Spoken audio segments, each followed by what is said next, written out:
who I see is your wife. I cannot ask your pardon for my mother. What she does is right in my eyes. But I am ready to offer you the usual reparation between men of honour." The young man drew up his slim stature to its full height, and looked very enthusiastic, very proud, and very hot, as he gazed at 6 foot odd of gorgeousness as represented by Sir Percy Blakeney, Baronet.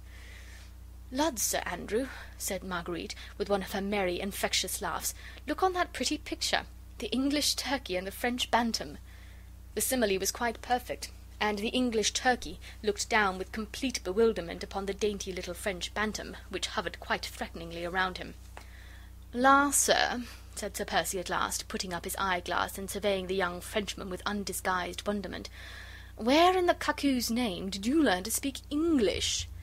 "Monsieur," protested the Vicomte, somewhat abashed at the way his warlike attitude had been taken by the ponderous-looking Englishman. "I protest 'tis marvellous," continued Sir Percy imperturbably. "Demmed marvellous. Don't you think so, Tony, eh? I vow I can't speak French lingo like that. What?" "Nay, I'll vouch for that," rejoined Marguerite. "Sir Percy has a British accent you could cut with a knife." "Monsieur," interposed the Vicomte earnestly, and in still more broken English, "I fear you have not understand. I offer you the only possible reparation among gentlemen." "What the devil is that?" asked Sir Percy blandly. "My sword, monsieur," replied the Vicomte, who, though still bewildered, was beginning to lose his temper. "You are a sportsman, Lord Tony," said Marguerite merrily, 10 to 1 on the little bantam. But Sir Percy was staring sleepily at the Vicomte for a moment or two through his partly closed, heavy lids. Then he smothered another yawn, stretched his long limbs, and turned leisurely away. "Lord love you, sir," he muttered good-humouredly. "Demmit, young man, what's the good of your sword to me?" What the Vicomte thought and felt at that moment, when that long-limbed Englishman treated him with such marked insolence, might fill volumes of sound reflections. What he said resolved itself into a single articulate word, for all the others were choked in his throat by his surging wrath. "A duel, monsieur," he stammered. Once more Blakeney turned, and from his high altitude looked down on the choleric little man before him. But not even for a second did he seem to lose his own imperturbable good humour. He laughed his own pleasant and inane laugh, and burying his slender long hands into the capacious pockets of his overcoat, he said leisurely, "A bloodthirsty young ruffian. Do you want to make a hole in a law-abiding man? As for me, sir, I never fight duels," he added, as he placidly sat down and stretched his long, lazy legs out before him. "Demmed uncomfortable things, duels, ain't they, Tony?" Now the Vicomte had no doubt vaguely heard that in England the fashion of duelling amongst gentlemen had been suppressed by the law with a very stern hand.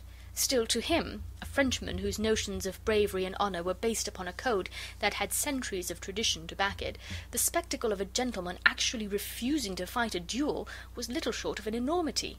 In his mind he vaguely pondered whether he should strike that long-legged Englishman in the face and call him a coward, or whether such conduct in a lady's presence might be deemed ungentlemanly, when Marguerite happily interposed. "I pray you, Lord Tony," she said in that gentle, sweet, musical voice of hers, "I pray you play the peacemaker. The child is bursting with rage, and," she added with a soupçon of dry sarcasm, "might do Sir Percy an injury." She added a mocking little laugh, which, however, did not in the least disturb her husband's placid equanimity. "The British turkey has had the day," she said. "Sir Percy would provoke all the saints in the calendar, and keep his temper the while." But already Blakeney, good-humoured as ever, had joined in the laugh against himself. "Damned smart that, now, wasn't it?" he said, turning pleasantly to the Vicomte. "Clever woman, my wife, sir. You will find that out if you live long enough in England." "Sir Percy is right, Vicomte," here interposed Lord Anthony, laying a friendly hand on the young Frenchman's shoulder. "It would hardly be fitting that you should commence your career in England by provoking him to a duel." For a moment longer the Vicomte hesitated. Then, with a slight shrug of the shoulders, directed against the extraordinary code of honour prevailing in this fog-ridden island, he said with becoming dignity, "Ah, well, if monsieur is satisfied, I have no griefs. You, milord, are our protector. If I have done wrong, I withdraw myself." "I do," rejoined Blakeney with a long sigh of satisfaction. "Withdraw yourself over there. Demmed excitable little puppy. he added under his breath. "Faith, folks, if that's a specimen of the goods you and your friends bring over from France, my advice to you is, drop 'em mid-channel, my friend, or I shall have to see old Pitt about it, get him to clap on a prohibitive tariff, and put you in the stocks and you smuggle." "La, Sir Percy, your chivalry misguides you," said Marguerite coquettishly. "You forget that you yourself have imported one bundle of goods from France." Blakeney slowly rose to his feet, and making a deep and elaborate bow before his wife, he said with consummate gallantry, "I had the pick of the market, madame, and my taste is unerring." "More so than your chivalry, I fear," she retorted sarcastically. "Odds life, my dear, be reasonable. Do you think I am going to allow my body to be made a pincushion of by every little frog-eater who don't like the shape of your nose?" "Lots, Sir Percy," laughed Lady Blakeney as she bobbed him a quaint and pretty curtsy. "You need not be afraid. 'Tis not the men who dislike the shape of my nose." "Afraid be demmed. Do you impugn my bravery, madame? I don't patronize the ring for nothing, do I, Tony? I've put up the fists with Red Sam before now, and he didn't get it all his own way either." "Faith, Sir Percy," said Marguerite, with a long and merry laugh that went echoing along the old oak rafters of the parlour, "I would I had seen you then. You must have looked a pretty picture, and to be afraid of a little French boy.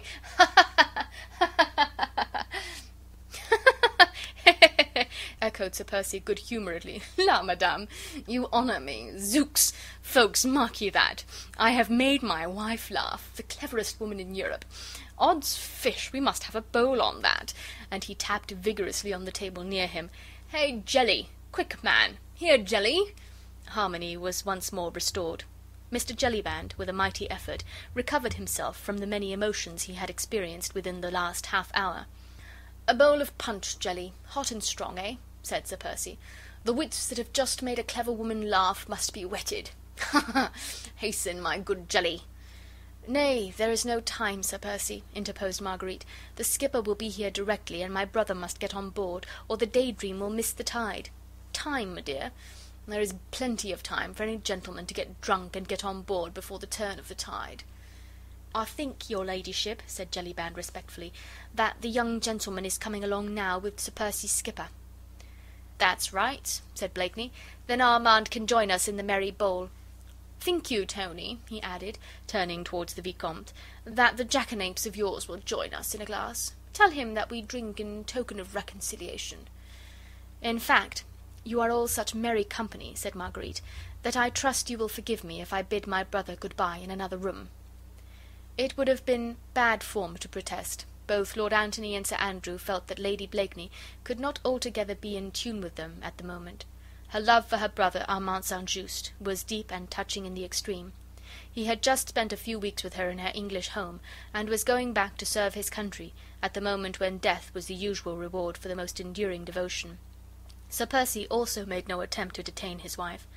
With that perfect, somewhat affected gallantry which characterized his every movement, he opened the coffee-room door for her, and made her the most approved and elaborate bow, which the fashion of the time dictated, as she sailed out of the room without bestowing on him more than a passing, slightly contemptuous glance.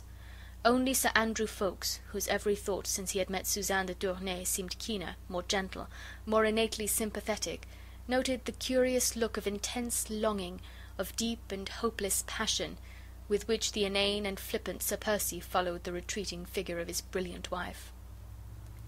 End of chapter 6.